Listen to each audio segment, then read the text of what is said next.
장교 2명과 하사관 1명이 오늘 새벽 울산에 있는 군 부대를 탈영했습니다. 1994년 9월 27일 육군 제53 보병사단 127연대 해안소초에서 장교와 부사관이 무장 탈영한 사건이 발생합니다.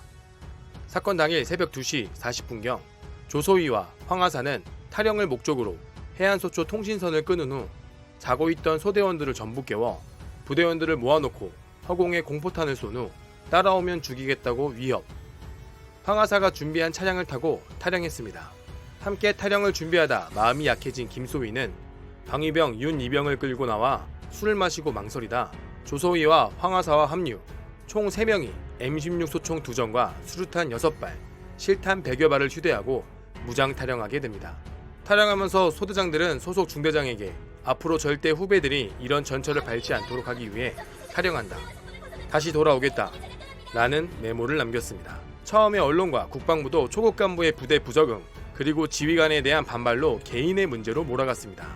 1994년 육사 50기로 졸업한 김소위와 학군 32기로 졸업한 조소위는 94년 7월 2일 53사단 117연대 4대대로 배속되었습니다.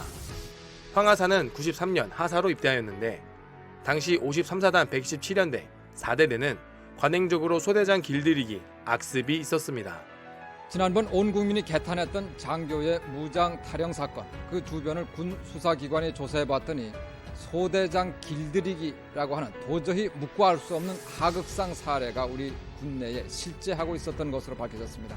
처음 부대의 사정을 잘 모르거나 임무 수행이 서툴 수 있는 소대장이 작은 실수라도 한다면 다 같이 비웃거나 큰 소리로 야유하는 행위, 상병장들이 후임들에게 신임 소대장에게는 반말하도록 지시하는 행위, 소대장실에서 선임병들이 함부로 들어와 화투와 술판을 벌이고 소대장에게 경례도 안 하고 무시하는 행위, 초소 근무지에 상급지휘관이 방문하면 소대장의 전투화를 몰래 숨기는 행위 등 신임 소대장이 부대를 적응하기 전에 선임병들의 말을 들어야 한다는 지휘체계를 혼란시키는 하극상을 벌인 것입니다. 선임병들은 이러한 기간을 본인들끼리 3개월로 정해놓고 3개월 동안 소대장 길들이기를 해왔던 것. 결정적으로 사건이 일어나기 전 8월 23일 다른 소대의 이소위가 이등병을 구타하는 병장에게 왜 신병을 구타하느냐, 차라리 나를 때려라 라고 하자 그 병장은 때리라면 못 때릴 줄 알았느냐 라며 이소위의 따귀를 때렸고, 이에 격분한 소대장이 병장의 멱살을 잡자 주변에 있던 병사 3명이 달려들어 소대장을 집단 구타하는 사건이 발생했습니다. 이 사건을 중대장에게 보고했지만 중대장은 병장을 얼차려주는 것으로 처리하고, 이에 소대장들이 집단 항의하자 마지못해 영창을 보내는 처리를 하게 됩니다. 하극상에 시달리던 조소위, 김소위, 이소위 셋이서 우리가 희생해서라도 군기강을 바로잡자며 무장탈영 범행을 제의. 막상 구타당한 이소위는 참여하지 않았고 당시 병사들에게 따돌림을 당하던 황하사를 끌어들여 무장탈영을 실시했습니다. 최초 육군은 탈영 사실을 외부에 알리지 않았고 탈영 3시간이 지난 오전 6시 경찰에 무장탈영 사실을 통보했습니다.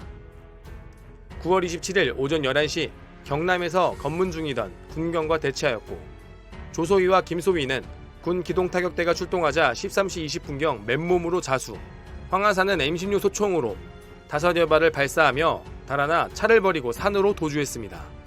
당시 황하사는 적금을 해약한 현금 120만원과 수류탄 2발을 휴대하고 야산으로 도주, 황하사의 아버지를 헬리콥터에 태워 투항방송을 하며 투항을 권유했고, 9월 30일 황하사가 투항함으로써 탈영 사건은 종료되었습니다. 종료와 동시 이들의 탈영 동기가 하극상으로 인한 것이 대서특필되면서 김영삼 문민정부가 군대를 망치고 있다고 기사가 실리기도 했습니다. 당시 김영삼 대통령은 국방부에 직접 철저한 조사와 책임자 처벌을 지시하였고, 해당 부대 병사, 중대장, 대대장까지 무려 36명이 구속되는 일이 발생했습니다. 사건의 주범인 3명은 처음에 자수한 조소위와 김소위는 징역 7년, 황하사는 징역 10년을 받았고, 이 소대장을 집단 폭행한 병장은 징역 10년, 소대장의 보고를 무시한 중대장도 징역 3년을 선고받았습니다. 그러나 고등군사법원에서 탈영간부 3인방은 징역 2년, 상관을 폭행한 병사는 징역 2년에서 4년, 보고를 묵살한 중대장은 징역 1년으로 처리되었고,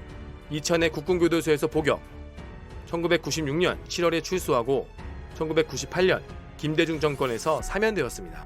이 사건으로 인하여 군에서 많은 변화가 생겼는데, 그 이전에는 영창이 복무기간에 포함되었는데 복무기간에서 제외되는 계기가 되었고, 당시 하사관이라는 명칭을 복무 수준과 지위 향상을 위해 부사관으로 계층되는 계기를 마련했습니다. 또한 대대적인 전군 소대장 길들이기 및 하극상을 전면 조사하여 군내 악패습을 척결하고 올바른 계급 문화가 정착되는 계기가 되었습니다. 초급 간부들의 무장 타령이 매우 과한 면이 있지만 정당한 보고에도 그 사실을 은폐했던 군에 맞선 초급 간부들의 마지막 저항이 아니었을까 생각됩니다. 시청해주셔서 감사합니다. 1303 지금 바로 전화주세요.